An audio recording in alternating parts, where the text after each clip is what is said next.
Ya, selamat malam saudara. Selain informasi tentang sidang putusan kasus pencabulan dengan terdakwa ayah kandung korban yang berlangsung ricuh, masih ada informasi lain diantaranya tentang berpura-pura menjadi perempuan berhijab, seorang lelaki merampok rumah seorang janda di Ponorogo, Jawa Timur. Dan berkas buser kali ini akan mengangkat kisah tentang pengungkapan kasus mayat dalam plastik. Saudara, segera kita jelang buser selengkapnya. Saya, Devli Gunawan. Saudara, sidang putusan kasus pencabulan dengan terdakwa ayah kandung korban di Pengadilan Negeri Medan, Sumatera Utara berlangsung ricuh. Terdakwa berdebat dengan majelis hakim sesaat setelah hakim memvonis hukuman 11 tahun penjara. Terpengaruh video porno, seorang lelaki memperkosa sepupunya, seorang bocah yaitu siswi sekolah dasar di Tambak Rejo, Bojonegoro, Jawa Timur. Untuk menghilangkan jejak, tersangka membunuh korban dan kemudian dikubur di bawah pohon bambu.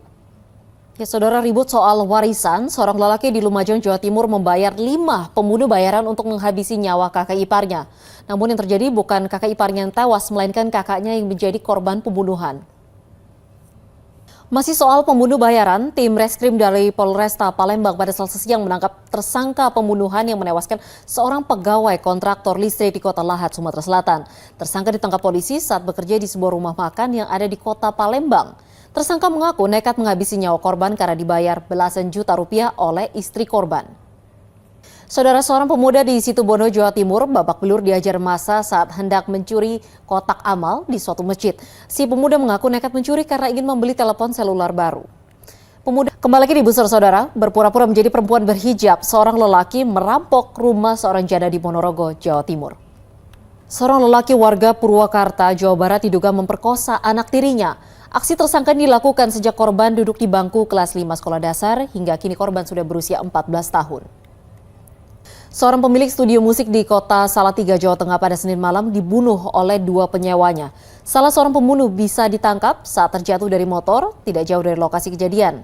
Dan diduga kedua tersangka membunuh karena tersinggung saat menyewa studio. Saya ajak Anda menuju ke Pakistan. Saudara, bintang media sosial di Pakistan, Kandil Baloch, tewas dicekik oleh saudara lelakinya sendiri. Baloch terkenal karena postingannya di media sosial yang dinilai melecehkan nilai-nilai konservatif di negara tersebut. Saudara, seorang perempuan karyawan bank swasta dibunuh teman kencannya. Jasad perempuan ini dimasukkan ke kotak plastik dan dibuang di kolong tol Pantai Indah Kapuk, Penjaringan, Jakarta Utara. Mengapa perempuan ini dibunuh padahal sebelumnya diduga keduanya sempat berhubungan intim? Saudara, inilah berkas buser selengkapnya. Ya, saudara, usai sudah perjumpaan kita pada buser kali ini, saya Devli Gunawan undur diri. Ingat, tetap waspada, kejahatan ada di sekitar Anda. Selamat beristirahat dan sampai jumpa.